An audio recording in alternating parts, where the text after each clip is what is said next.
In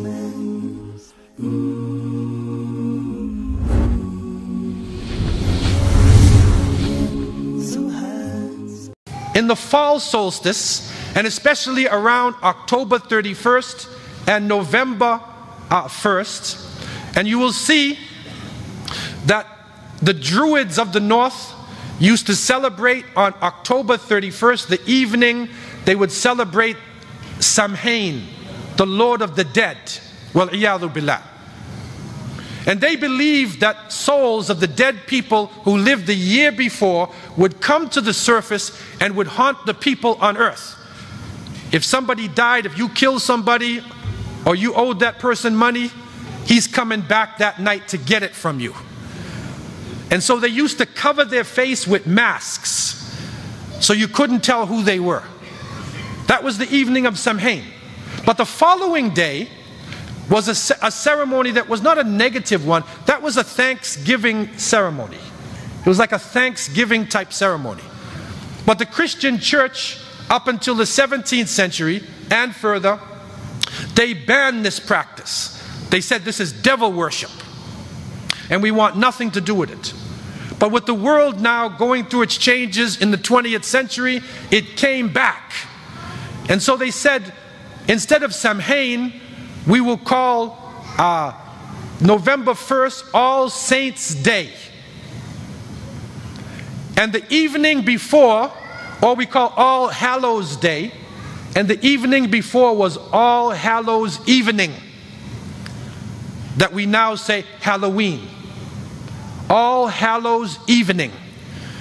And so they would come out, and it is the Eid of the satanic worshippers. Well, iyadhu billah. This is their Eid. And so a Muslim should have nothing to do with this. When it comes to the devil, there is no compromise. Allah subhanahu wa ta'ala describes the shaitan, innahu lakum aduwwun mubin. He is an open enemy to you. So there's no compromise. But we're here in this land, and then the Thanksgiving, and people get confused about this, and what should I do, and they get weak. And now in Toronto, I won't say which organization did it, but somebody had a ceremony this year. They said Halalween. They didn't call it Halloween, they said Halalween. How can you have Halalween? It's like you take a pig and say Bismillah Allahu Akbar. You can't make it halal.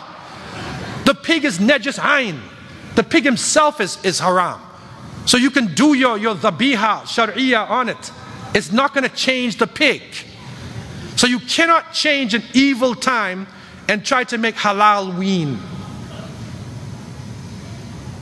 What we need to do is have an alternative. If you want to have an alternative, gather the youth together, take your children, give them a story of the Prophet ﷺ, Qisas al-Anbiya, show them something, let them enjoy themselves and not think about this. But don't use the name. Don't get involved in the ceremony itself, because we are being touched by the evil of this occasion. The second point is, the people now, they go out and they trick-or-treat. This is because in the past 100 years ago, they would put their disguises on and they would come to your house. And if you don't feed them, they'll do something to you. So now they gave them candy or something good. This is a dangerous time. No Muslim child should be involved in trick-or-treat. Why? Number one, the candy and the things that are being given, you don't know if it's halal. Number two, we cannot teach our children to be beggars. The Prophet ﷺ said, Al-yad al-uliya khayrun min al-yad al-sufla. He said the upper hand is better than the lower hand. We cannot train our children to be beggars. And number three, there are some wicked, perverted people who are moving around in disguise during this time, and there are satanic rituals, kidnappings, all type of things that are going on during this time. So there is no compromise.